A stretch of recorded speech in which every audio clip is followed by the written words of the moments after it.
Hello and welcome.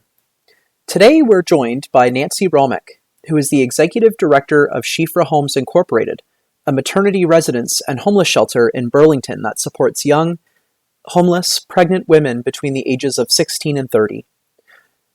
Prior to working at Shifra Homes, Nancy was the owner of a highly successful nursing agency in Oakville and Hamilton, having been named a top 100 employer. Nancy works closely with her local MPP, supporting the Young Women in Leadership program to encourage the advancement and empowerment of women as leaders. Nancy is married to her husband Boris and has two sons, Jonathan and Justin. Following semi-retirement, Nancy was connected with Shifra Homes in 2012. She committed herself to reconstructing the home and programs. Along the way, she became the voice for these underprivileged youth, advocating for their rights to a better standard of life. Under her direction, the program has grown and flourished, reaching new heights and making an invaluable impact on the lives of numerous young families. Since 2012, Nancy has grown Shifra Homes into a large umbrella of services, providing psychotherapy and counseling to current residents and supporting past residents with their educational and career-related pursuits, ensuring their future success. Her hard work and passion for the cause has been recognized by organizations and news outlets alike. Nancy participated in interviews with the Burlington Post and appeared on an episode of Context with Lorna Duick that have been published and aired on television. Nancy became the executive director of Shifra Homes in 2012 after the home suffered financial struggles and a closure. She is a tenacious businesswoman with a deep compassion for Shifra's residents and the maternity home, and it has blossomed under her care. Shifra's transformation has not been without hard work, but she perseveres because of her unwavering belief in the need of the home, her conviction that she is the voice of the vulnerable young women who find shelter under its roof. Results indicate that after having lived at Shifra Homes and attending and having access to all of its numerous programs, services, and supports, these young women are able to overcome numerous obstacles. They feel more confident, supported, educated, and empowered in their ability to look after themselves and their babies. These women are able to overcome issues with addictions, low self-esteem, unhealthy relationships, and a general feeling of hopelessness. They are empowered with knowledge, support, services, continual monitoring, guidance daily, and most of all, unconditional love. Shifra Homes is excited to announce that it opened their second home on August 30th, 2022, and a third home in May of 2024. We hope you'll enjoy this conversation with Nancy Romic.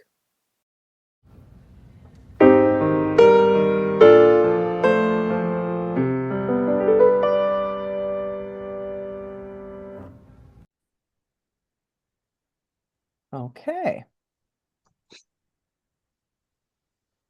Welcome, Nancy. Thank you so much for having me. We're joined by Nancy at Shifra Homes, and we're going to jump into our first question. So Nancy, what are you working on right now that you're most excited about? I would say just honestly, it's been the expansion of Shifra Homes. So when I took over almost 13 years ago, we were a single home with 4 beds, and right now we have 3 homes and 17 beds. And I would say that is probably something that I'm most excited about because the need and the waiting list for Shifra Homes is huge, and being able to accommodate more women and more babies has been very rewarding. Oh, that's fabulous. And has that expansion happened pretty recently, or is this Yes, along? so I Yeah. opened the second home in 2022 and the third home in 2024. Wow. Yeah, so this is all very recent. All very recent, yes.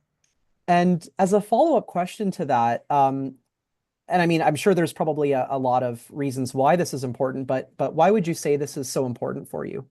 Well, it's so important because when I took over Shifra, it was to save the organization. They were on the verge of closing for the second time. And I didn't even realize that I would sort of find my passion and that I would stay here all these years later. But what I found, and I used to ask myself was, what would the situation be like for these young women that are homeless and pregnant if they did not have a home to go to? And that thought scared me because baby is apprehended at birth at the hospital if mom is not situated and does not have stability or a home.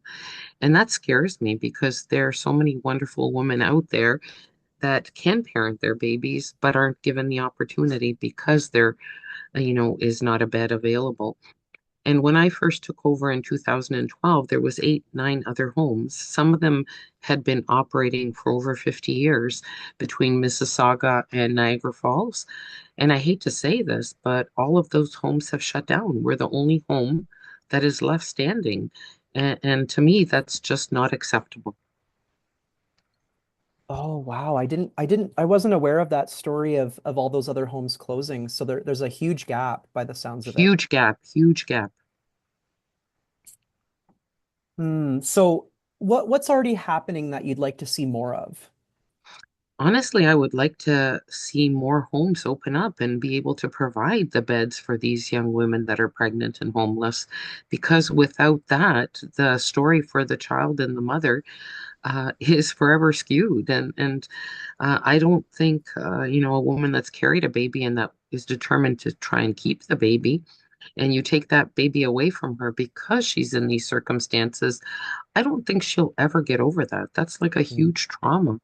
And to me, it just doesn't seem right and it doesn't seem fair. I think that these young women need to have these avenues and homes and beds open to them to support them, to, help them because they're all very successful and they all do really well. Oh, yeah, because it's one of those like when we think about homelessness and the folks that are experiencing it in our communities right now, I don't hear about that very often about uh, women that are pregnant and experiencing homelessness. Like that's definitely an intersectional experience that we don't talk enough about. No, we don't. It's hidden. I hate to say it. A lot And of the regions hide it. As I said, I've been here almost 13 years, and in the beginning, the girls and women that were coming in were kicked out when the parents found out they were pregnant. They were coming from bad or toxic relationships. The story and the narrative was very different. Right now, I'm admitting young women in that are living in encampments, that are sleeping in cars at the GO station, in churches, wherever they can find shelter. And that's like just the thought of, well, if we imagine being homeless, being cold, being hungry, and now top that off of being pregnant and alone, and you've got a child that's coming into this world that you're supposed to be providing care and nurturing in your body. Like it boggles my mind. Mm. So Nancy, yeah, you mentioned that we need more homes. And so I guess I'm wondering, what would you like, want, or need from the community to make those steps successful? Honestly, like I think the government needs to step up in some form. A lot of these other homes have shut down because of funding and lack of funding or funding being cut off. And I hate to say it, like this is 2025. There was a stigma. I was born 1965 to a mom that was at the Oakville Hospital, and in the bed beside her was a young 17-year-old girl named Nancy. My Mm, mother was so impacted by this woman who had a secret pregnancy. She was staying with the nuns back in those days and had to hide the pregnancy and gave up her son for adoption. Till the day my mother died, she named me after this young woman. Till the day my mother died, she always worried about Nancy and about her son, whether she ever got married, whether she had other children, whether the son mm, was loved, whether he had a good life. And she didn't know the answer to those questions. And here we are in 2025, and all of a sudden there is no support. And I hate to say it, there is a lot of bias and stigma. It's all done in white gloves. I call a spade a spade. I have to fight tooth and nail to try and get grants, whether they're regional, whether they're federal, whether they're provincial. And I should not have that difficult of a journey trying to be the voice of these young women. And if I'm struggling and I'm a seasoned, former business owner, now leader and executive director of Shifra Homes, if I'm getting clobbered, can you imagine these young women that have no voice? And you know what? They are discriminated against. Their issues are minimized. Nobody gives them guidance or advice of where to go or what to do. And there's no help for them in the community. It's all pieces here and there. They don't know how to put those pieces together. And I think as a Mm. society, like we have to make changes. Yes, we have shelters for abused women. Yes, we have shelters for different demographics, but these women are out there and they exist and the numbers are real. We had 221 women on the waiting list in 2024. Like 221. 21. And I can tell you of the 30, 40 that I was able to admit, what happened to the other 180, 90? What is their story? Where are those babies? Where are these women? Mm. Where was that support for them? And to me, that's not acceptable. Like as a society, we have to be able to provide avenues for these young women. And one thing that I find is there is a big stigma, and I have to be truthful. Like I had a nursing agency for over 25 years, and I was looking for a charity and found out about Shifra. And my mind went to automatically, oh my goodness, kids are having sex younger, not thinking of the repercussions. But that's not the case at all. Mm. These young women are coming from such dire circumstances, mental health issues. They're victims of human trafficking, severe abuse Mm. and trauma, mental health, undiagnosed. Uh, Sometimes I go home and like I cry because I can't even imagine how this young woman has survived. And all she has tried to do is to belong or to find love. And albeit it Mm. has been in the wrong areas and a lot of times, but this baby saves this young woman's life, this mom's life, because she gets the support and the counseling and the love and the home. And my standards are high, so these kids, there our homes are pure homes. You would never know anything from the road. They have food, they have everything that they need. They have psychotherapists, they have art therapy, they get a massage once a month. We take them to the dentist. We have their eyes checked, buy them glasses. We do everything. So for me, number one, I'm coming to Shifra as a woman and as a mother. And I bring that standard to them and I want the best for them. And I teach them to love themselves. I hopefully empower them in this journey and help set their vision and their goals and help them to succeed. We have a 95% success rate. I have nurses, I have architects, I have social workers, I have child and youth workers, and these women just need that love, support, and guidance. And they're successful. Mm. And I believe the community and the different governmental organizations have to make it easier for someone like me to receive funding. And, when we do apply for grants, sometimes they'll say, well, you can't expect us to give you a grant every year. Like, you've got to find other sources. Well, please tell me, where are those Where other are sources? those? Yeah. Where are those? And if you're looking at, and I'll tell you an example. I applied for a mental health grant because of the situation. We live through vicarious trauma every single day with these young women. Sometimes it's very hard for me to wrap my head around everything. And I've been seasoned and long time, and I thought I heard everything, have seen everything, and I still continuously experience and learn new things here every single day. And I get denied for a mental health grant because it's not important, because these women can go out there and find a therapist, or because there's these programs through the LINs or whatever. But you have to remember a victim of trauma or abuse or trafficking, number one, does not want to share her story 50 different times with 50 different people. Her opening up is already in itself like a challenge because she doesn't trust anybody, because she's been victimized, because nobody has been there and she's been let down by society. You want to provide that, and we do in-house counseling and therapists that come in, empowerment coaches, addictions coaches. We have all of that. They're in a safe environment. They have the same provider every single week. And you tell me I can't qualify for that support, and yet someone out there is applying for something, and I'm just going to relate it to something.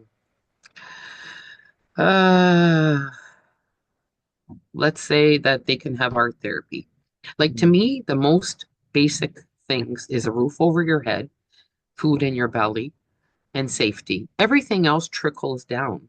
Right. And if I was a grantor, those are the things that I would look at. Are these programs, and I'm not diminishing anybody's program or anybody's right to have a funding or anything like that. Please don't misunderstand me. But like shelter is the number one thing. If you don't have shelter, what do you have at the end of the day? Hmm. And Hmm. that's where I struggle if I have to fight this hard in order to demonstrate and to, effectively keep talking and showing examples of why this care and why this home and all these supports are needed, then there's really something wrong with the picture.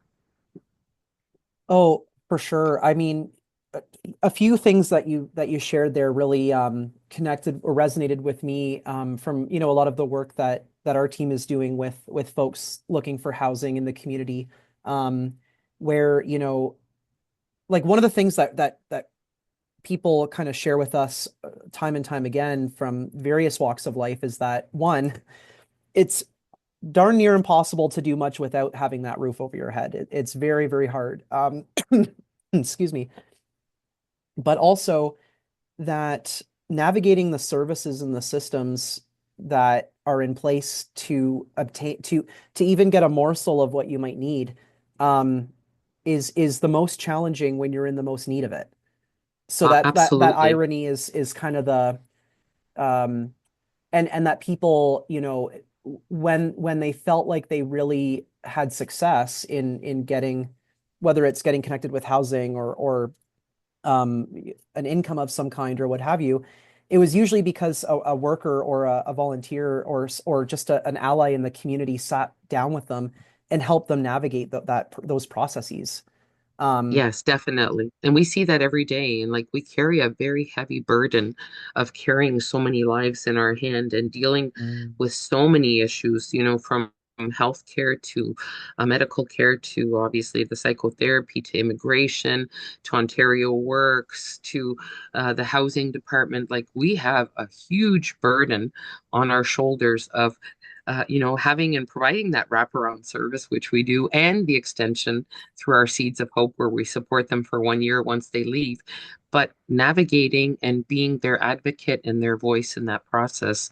And let me tell you, it's pretty challenging. but that number, that 95% success rate really sticks with me. Like that is unheard of in almost every. I mean, well, I don't, I don't have anything to back this up, but it's like you don't hear that number very often, like that type of, with anything, whether it's to do with people or not, a 95% success rate. And so it really sounds like, when people get that love, support, and guidance when they need it It the makes most. all the difference. I'd like to share something with you. I'm just gonna walk out. Can you Hmm. just pass me my phone?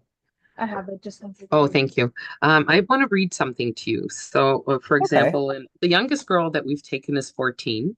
And the oldest that we've taken is in her early 30s. We've kind of moved the marker on the age because of the need and because it's become more and more dire, and because of a lot of also refugees like from Ukraine coming into the country.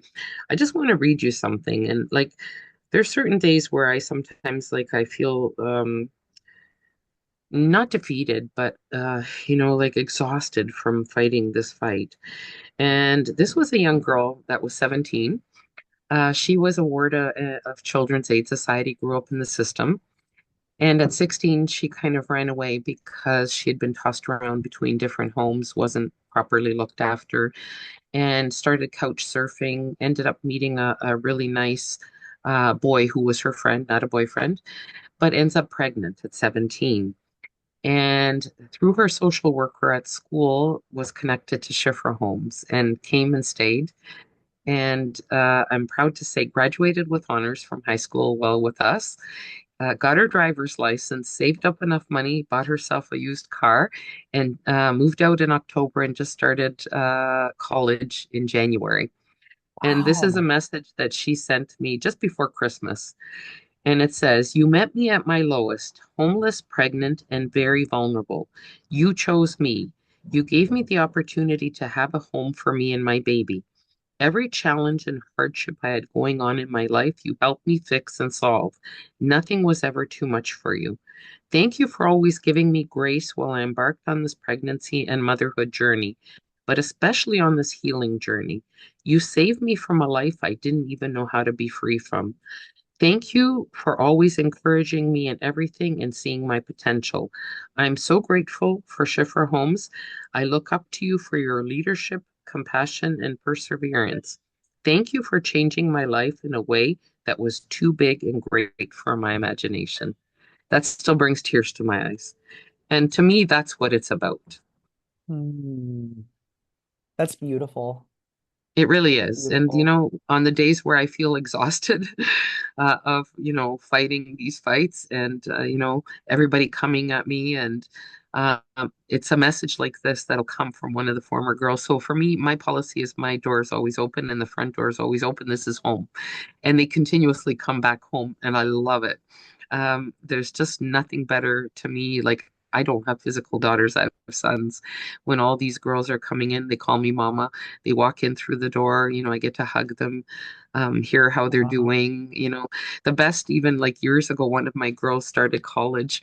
And she bolted through the front door because the front door is usually open, and she held up this piece of paper. So she was the student of the month at college and had all over 90s. She didn't run to her parents, she ran to me Ran first. to you And first. to me, like, that melted my heart because you know that you've put these young women on their best foot forward and set them up for success.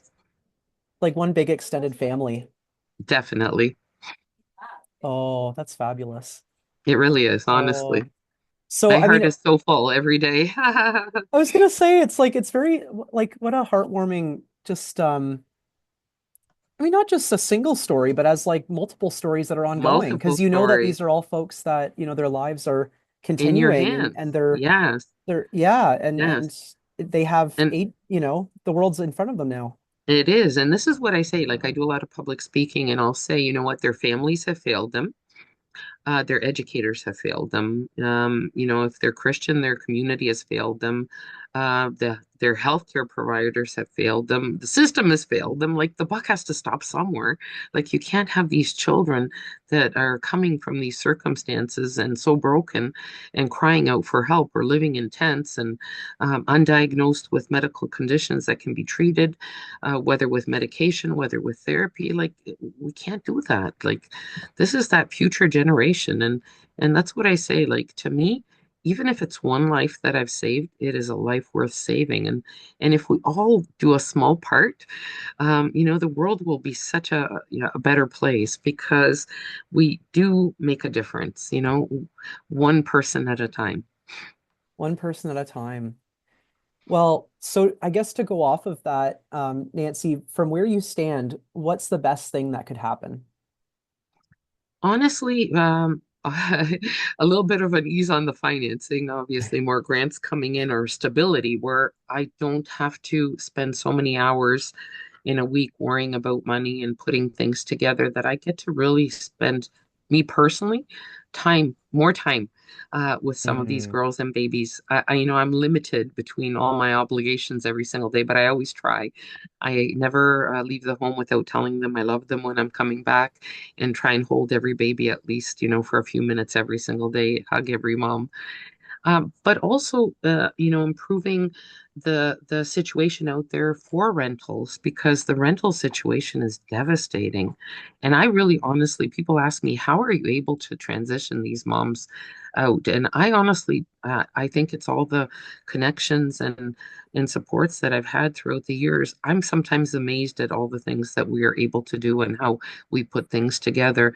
But just easing it, when you're looking at an average apartment in Burlington that costs about $2,300. Like, I'm an executive director, and like, in my paid position, I would struggle. Like, you would Hmm. have to be cutting things, or making do with less, or not possibly having a vehicle. Like, I don't understand how society or the government thinks that the average person that's earning, let's say, even minimum wage, will be able to afford this. Like we No, they can't, can't. we They just can't, can't. like we can't. So you might be able to somehow scrape enough for the monthly rent, but how do you eat? How do you feed yourself? How do you deal with emergencies? Or even the cost of a bus, which is like $4 one way. Like there's so many things that are broken in that system and so out of reach. I've never seen anything like this in my life. Like I remember when I started young and I got married. Rent was $325 a month, and then we paid extra. I think it was $20 for parking because we had underground parking. And between, I was married, and between us, we were able to not only pay the rent, pay the bills, have food without worrying about it, save up money for a down payment for a house. People can't even survive right now, let alone save money for a down payment for a house. And that's something that I believe in. And we're not a third world country. Like Canada is one of the best countries in the world. And to be in this position, it is definitely like not something that feels right and feels good. And unfortunately, people will tell you if the rent is here, the chances of it going down are slim to none. It's just going to eventually increase, maybe not at the dramatic rate that it has up to now, but how do people survive? How do people live? And your dignity's at stake. You Yeah. know, yes, there are food banks. Yes, there are places that you can go have a hot meal or whatever. But and I'll tell you my first experience going into a food bank when I first took over Shifra because I started with nothing. And I went to get, and I saw, oh my goodness, like I get cans and I get pasta, like, where's the meat? Where's the vegetables? Mm, Like, where's the fruits? Where's all these other things? And I was made to feel small. And if I was made to feel small like that, of having to beg for taking things, how is the average person that is relying on that? And I'm not saying that this is happening out there. That was my personal experience at that time. But I looked at things from a total different lens and a total different way. Or even think about picturing this. They tell you, okay, maybe you can't afford food. You have a baby, you can go to the food banks. They're open certain days. Picture a mother with a baby buggy going on a bus, getting off a bus. How much weight can that baby buggy hold in food? Because we've had a mom that tipped a baby buggy onto the road, and it could have been devastating because the food was so heavy and the buggy wasn't equipped to hold that weight. Like there's all these little logistics and things that people don't think of until you're in the situation. So for me, I would say it's opened up my eyes to a lot. I always thought as a businesswoman, I did a lot, I gave a lot, but I realized that I really didn't do very much in the scheme of things until I came to Shifra. And then I realized how much more I can do and how much more I can give and how much more of a difference I can make in the community. oh, that's a powerful statement. Do you have any thoughts on, or maybe a message to others in the community that might not be as aware of kind of like where you were and where I was as well at one point, where I just, you don't know what you don't know about other Yeah. people's experiences, but what should others in the community know? Or I maybe what could they do? I really think the most important thing is when we see our neighbor or someone on the street or on the bus stop or on the seat beside us somewhere is don't judge people because we Mm, have not walked in their shoes and we don't know what they're going through or what they've been through. And I think that's really, really important. And I've noticed even with these young women, I have to have a lot of patience and a lot of love because there is a lot of trauma, there is a lot of yeah. resistance, there is a lot of pushback, and there isn't trust. And I remember talking to the psychotherapist, like I'm giving her everything and I'm telling her every day I love her and I'm, trying to make a difference in your life. And she's pushing back. And she said to me, Nancy, like, you know what? This isn't about you. This is about her. And she has to open up and trust in her own way. Mm, And you have to just be there on the sidelines and accept it when it comes. And it might come while she's at your house. It might come after, and it might come years down the road. And I think that's the most important thing is that we're too judgmental as a society. You know, Mm, we think and we try to emulate perfection or this is the standard or this is the norm, but there's so many people out there that are suffering and the mental health aspect, especially since COVID, has increased so dramatically. Um, and we don't know. Like I've had girls that have gone through such trauma that are so resilient and then I've had girls that have been broken that have stayed physically, mentally at that age, even though they're way older, and they can't mm. get past that. And there's no rhyme or reason, and there's no right or wrong, and there's no Where they're formula. at. Yes. So I think that's the most important thing is always be patient and kind. And even if someone does present, um, you know, rude or whatever, like you know what, they're camouflaging. A lot of times Yeah, they're hiding. They're hiding their pain and they're trying to minimize the contact with other people or the world because that's how they're surviving.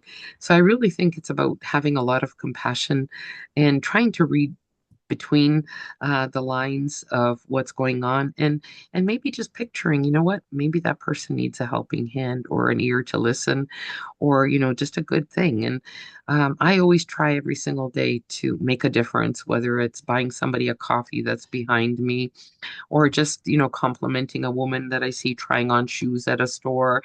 Every day I make it a point of doing all these little things mm, that are going to empower somebody else and hopefully make their day a better day. And I enjoy when somebody does that to me as well. So I think that's really important if we can, as as a society and as a community, make a difference. Because to you, it just might be one little word or a smile that you've given somebody, but to them, it can mean the difference sometimes between life and death. it's almost like making someone feel seen Yes, and heard if as well potentially. Yeah, yes, like even in a small definitely, way, definitely. and not judged. Not judged, not judged, because we don't know. And sometimes in certain situations, thankfully, we hopefully will never get to know. Yeah. But just be mindful that there are people that are suffering out there in the community. And, on an average, they're saying about 400 people are sleeping out and are homeless in Halton. And even the other night, I went to get coffee with my husband. And he said to me, Nancy, where do the homeless people sleep? Because I never see them. Of course, you never see them. They're hiding. Yeah. They're not in plain sight. They're not right on the road on the sidewalk sleeping. They're at the bank where people are able to go in and get the ATM machine and it's warm in there. Like I said, they're sometimes even in garbage dumpsters. They're in cars. One of the girls we just recently admitted was sleeping in her car at a mall parking lot in Oakville in tents and encampments. They're hiding. They don't want to be seen. They already face a lot of stigma and shame, and they're trying to stay safe on top of everything else. For sure. And that question of safety is, I hear that so much with the peers or the folks with lived experience with being unhoused that we walk alongside a lot and like that sense of safety and the particularly for single women and single moms, like It's so dangerous, hear that a so lot. dangerous. Hmm. Hmm. Yes, and you have to remember that there's a lot of predators out there that prey Yeah. on these young women and mothers. Yes, and they're the most vulnerable, right? Because what they're looking for is a solution or someone to help them. So they might believe, they might, get Yeah. caught up. Yeah. Yeah. So as a final question, Nancy, I'm wondering who else is doing important work in this area, or maybe just to address poverty and support neighborhoods in the community that you appreciate. Well, there's so many different organizations, and I can tell you some of them that we work with. So we work with Okay. Food for Life. We've increased, they've been so amazing because we're constantly trying to do more than we're doing. And like I said, we're transitioning between 17 and 34 women a year and we support them every month with a check towards their expenses, plus the therapies, plus donations. And as a result of them, we get a lot of food on a Friday. So packages and boxes and bags are made up, and we drop off the food to the former girls that are on our Seeds of Hope program. So we're now providing food to them as well. There are so many wonderful and beautiful organizations that hold our hand and that are there and that are fighting the good fight. And honestly, there's just so many, and I'm so thankful. One thing that I'm very personally proud of is the community outreach and support in Burlington. It's like nothing else I've ever seen anywhere. I live in Oakville. I was born and raised there, and total different story as opposed to Burlington. In Burlington, there's just a feeling of, being welcomed, whether it's from our mayor, whether it's from our MPs, whether it's from our MPPs, whether it's from, the housing department at the region. There's just so many people and things that make everything come together so beautifully for all of us, and especially in our case for our young moms and babies. And I'm so honored, so grateful to have these amazing networks and people that I'm able to lean on. Another one that I should really give huge credit to is Burlington Fresh Start program. So when we Mm. transition our moms out, it started as a small little organization Facebook group. We will send out a list to between Safety Net, which is a part of the region, and the Fresh Start in Burlington.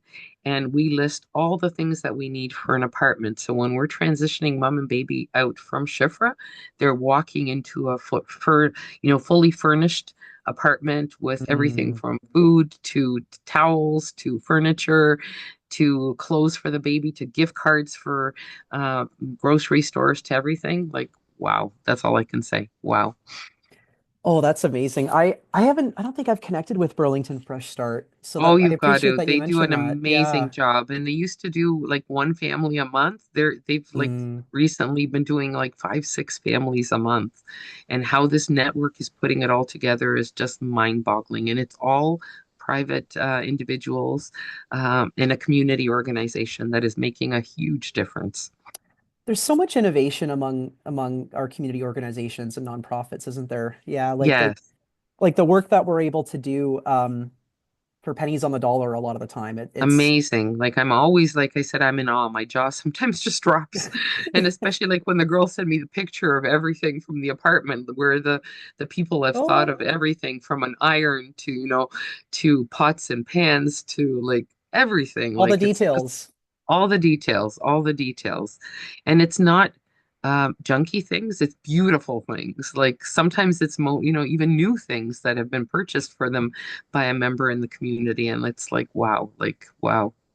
Mm. Oh, and I can't say enough about Food for Life and Safety Net too. A lot of the folks that we work with have really benefited from their support, and myself included. I can't speak highly enough about them.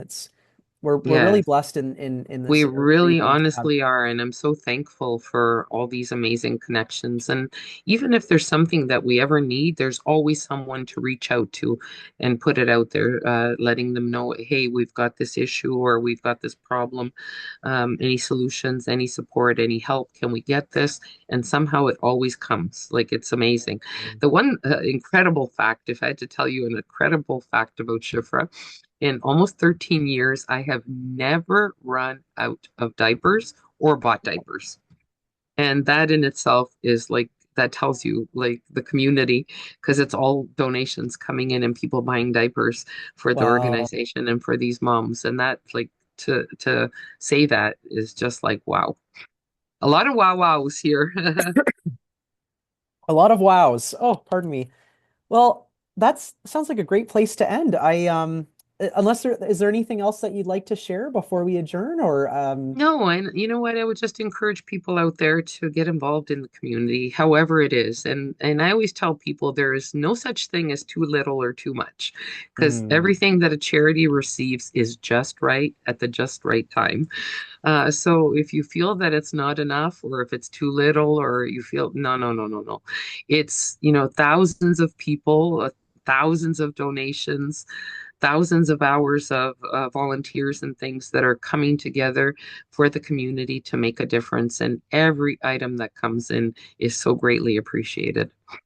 Oh, I'm gonna write that down. There's no such thing as too little or too much. Whatever comes in is Nope, just right. is always just right. That's what I always tell people. It's I always love just that. right. Yeah, and it really is. Yeah, Yeah. because I think sometimes people, yeah, people often wonder like what's helpful, what's not helpful, like what can I, and they get that paralysis of, it's hard to Yes. act if you don't know what to do. But Or they feel like they don't, they're not going to contribute in some way, but what they don't realize is they contribute in a big way because all of those things coming together makes everything work for an organization like Shifra. oh, that's fabulous. Well, thank you so much, Thank Nancy, you for for for having sharing. me, and And thank you for letting me share about Shifra Homes, our young mums and our babies. oh, well, we're very excited to hear these stories. And yeah, I hope that we can continue coming together as a community and supporting the good work that you're doing. Absolutely. Do you want me to see if there's a baby I can bring down just closing so you can see a baby? Let me I just see would who's never say awake. no to that. Just 1 second. Let me see who's awake. Hold on. Okay. She's like a smarty pants. Oh, Say hi. wow. She knows how to say hi. Say hi. Hi. Say hi. Say hi. It's just like she doesn't know what's going on. Say hi. Where's the smile? Where's Nancy's smile? Are you my baby? Are you my baby? She's like serious, trying to figure out what's going on. So this is the baby that was scheduled to go up for adoption because mom was homeless. Yes. Hmm. Right? Say hi. Oh, there's a Say smile. hi. Oh, she smiles from ear to ear Hi. normally. Say hi.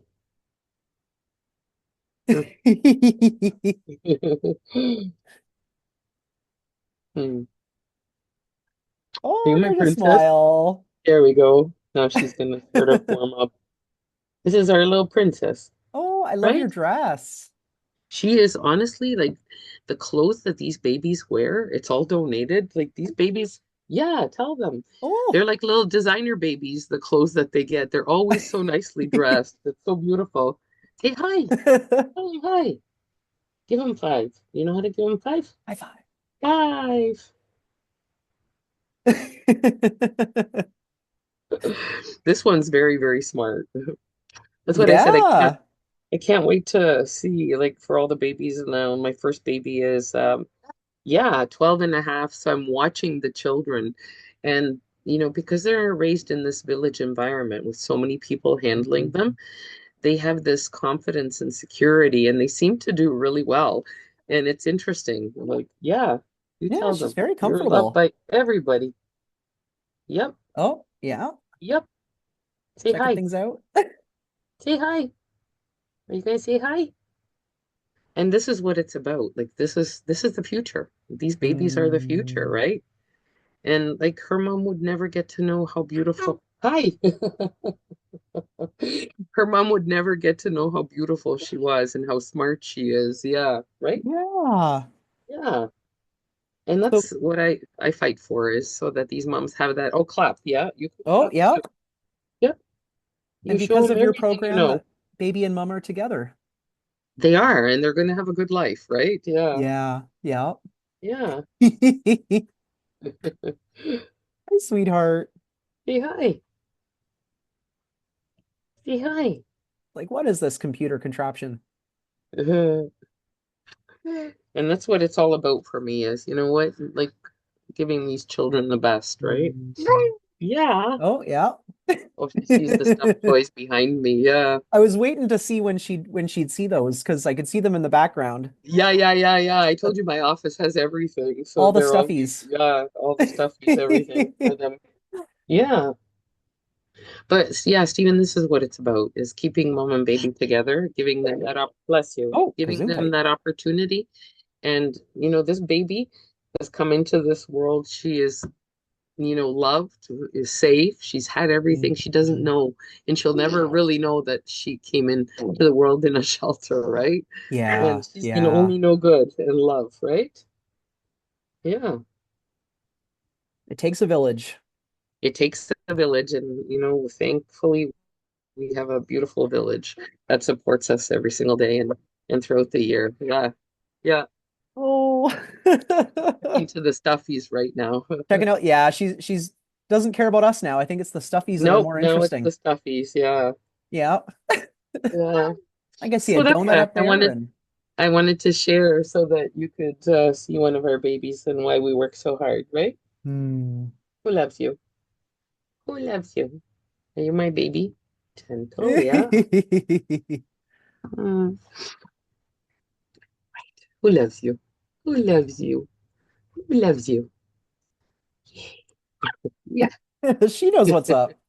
she does. You know what? They know love. That's all They they know know is love. They love, know love. right? Yeah, Hmm. yeah.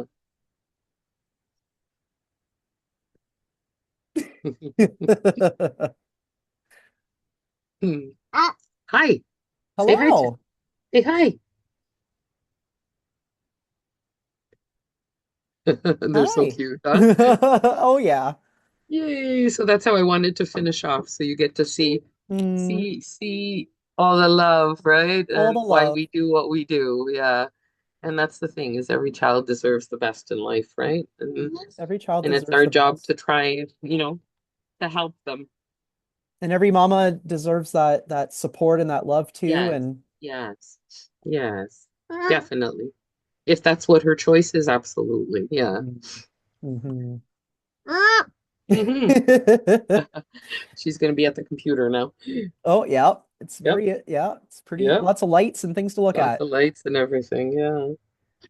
Oh, well, this has been such a lovely conversation and Yes. Thank you so much thank for taking the you.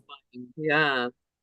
And thank you for letting me share on behalf of these young moms and babies. And where can folks go to find out more about some of the stuff you do?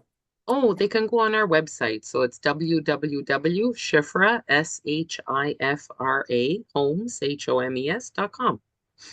Yes, Fabulous. Well, there's we'll be sure everything to there. include it in the show notes. Yeah. Awesome. Thank you so much. Sounds good. Thank you.